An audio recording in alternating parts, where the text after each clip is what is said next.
प्रतापगढ़ गांव में रघुनाथ जी अपने बेटे राजू के साथ रहते हैं। राजू जब 7 साल का था तो उसकी माँ एक बीमारी के चलते चल बसी। अपनी माँ के जाने के बाद राजू बहुत ही उदास रहने लगता है। वो हर समय अपनी माँ को याद करता है।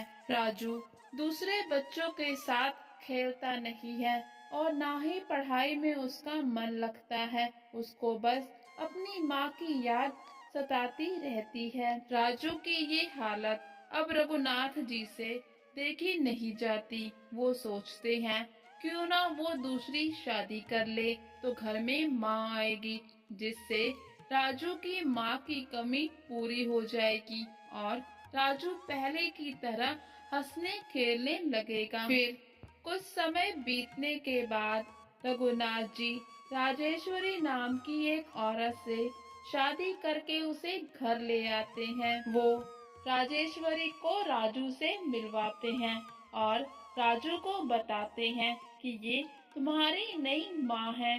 माँ से मिलकर राजू बहुत ही खुश होता है। अब राजू पहले की तरह हंसने बोलने लगा है, स्कूल भी जाना शुरू कर देता है। राजू हर समय अपनी माँ के आगे पीछे घूमता रहता। राजू अपनी माँ से बहुत प्यार करता है। वो अपनी माँ की हर बात बिना कुछ सोचे समझे मानता है। फिर धीरे धीरे समय बीतता है।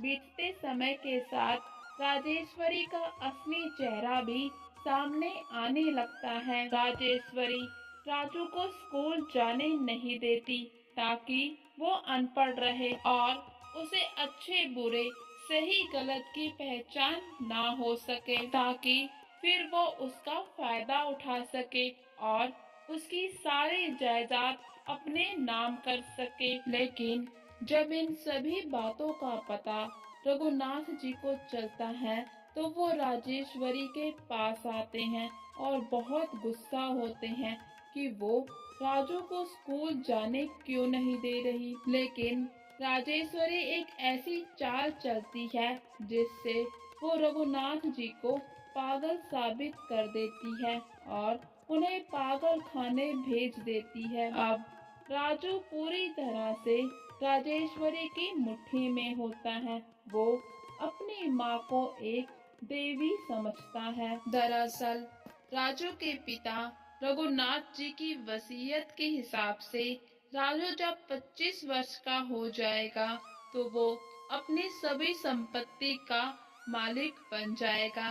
लेकिन संपत्ति के बारे में निर्णय वो अपनी पत्नी की सहमति से ले सकता है। रघुनाथ जी को जब राजेश्वरी की असलियत पता चली थी तभी उन्होंने वसीयत बदल दी थी।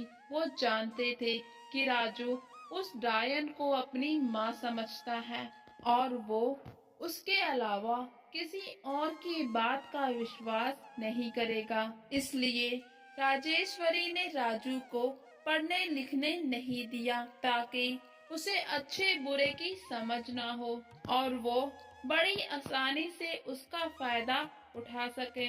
और जब वो 25 वर्ष का हो जाए तो उसकी शादी अपनी पसंद की लड़की से करवाकर सारी जायदाद अपने नाम कर लेगी। लेकिन जब राजू पड़ोस के ही गांव में किसी काम के लिए जाता है तो वहां उसकी मुलाकात मधु नाम की एक लड़की से होती है, जिसे देखने के बाद राजू को वो बहुत अच्छी लगती है। दोनों में आपस में बातचीत शुरू हो जाती है। फिर एक दिन राजू उससे मिलने के लिए उसके गांव जाता है, जहां पर गांव के कुछ लोग उन दोनों को साथ में देख लेते हैं और गलत सोचने लगते हैं। वो सब मधु के चरित्र पर उंगली उठाने लगते हैं। ये सब देखकर राजू को बहुत गुस्सा आता है। फिर मधु को बदनामी से बचाने के लिए और उन सभी लोगों का मुंह बंद करने के लिए राजू उसी समय मधु से शादी कर लेता है। फिर राजू मधु को अपने साथ घर ले आता है उसे अपनी माँ से मिलवाता है, जिसे देखते ही उसकी माँ के होश उड़ जाते हैं, क्योंकि मधु एक पढ़ी लिखी बहुत ही समझदार लड़की है। अब राजेश्वरी को अपनी चाल उल्टी पड़ती नजर आती है। वो मधु को बिल्कुल भी पसंद नहीं करती। फिर धीरे धीरे मधु को भी राजेश्वरी की सच्चाई पता चल जाती है, लेकिन वो जानती है कि उसका पति राजू अपनी माँ से कितना प्यार करता है और वो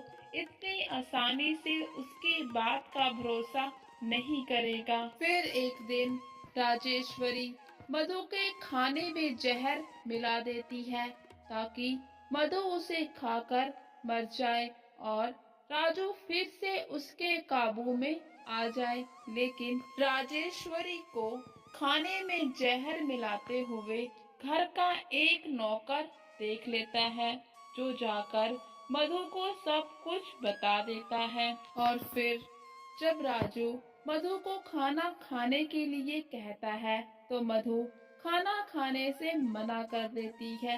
राजू के बार बार पूछने पर मधु बताती है कि उसकी माँ ने इस खाने में जहर मिलाया है, इसलिए वो ये खाना नहीं खाएगी। अपनी माँ के बारे में ऐसी बात सुनकर राजू को बहुत गुस्सा आता है और वो मधु से लड़ाई करने लगता है कि वो उसकी माँ के बारे में इतनी गिरी हुई बात कैसे कर सकती है।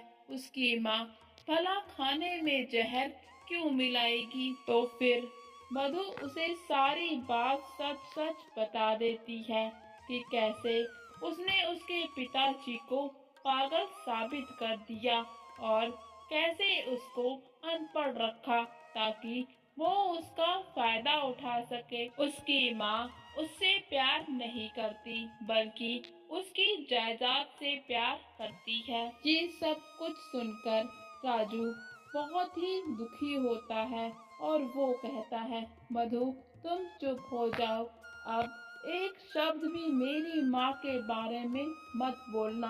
और वो खाना खुद खा लेता है, ताकि मधु को बता सके कि उसकी माँ ने खाने में जहर नहीं मिलाया। ये देखकर मधु डर जाती है कि अब राजू की जान कैसे बचाएगी। उसे कुछ भी समझ में नहीं आता। वो गांव में किसी की मदद लेने के लिए चली जाती है। वहाँ राजू की तबीयत खराब होना शुरू हो जाती है। ये देखकर राजू को कुछ भी समझ में नहीं आ रहा था। वो बस अपनी माँ की तरफ देख रहा था और फिर धीरे धीरे करके राजू की आंखें बंद हो जाती हैं। इतने में मधु कुछ लोगों को लेकर आ जाती है। राजू की जान बच जाती है। जब उसे होश आता है, तो फिर वो अपनी सारी जायदाद अपनी माँ के नाम कर देता है और खुद अपनी पत्नी मधु को लेकर दूसरे घर में रहने के लिए चला जाता है। राजू के जाने के बाद राजेश्वरी का खुद का बेटा उसके साथ मारपीट करता है कि वो सारी जायदाद उसके नाम कर दे और खुद वृद्ध आश्रम चली जाए। ये सब देखकर राजेश्वरी को समझ आ जाता है कि ये सब उसके ही कर्मों का फल है। उसने राजू के साथ बहुत बुरा किया। तो फिर वो राजू के पास जाती है और उससे हाथ जोड़कर माफी मांगती है।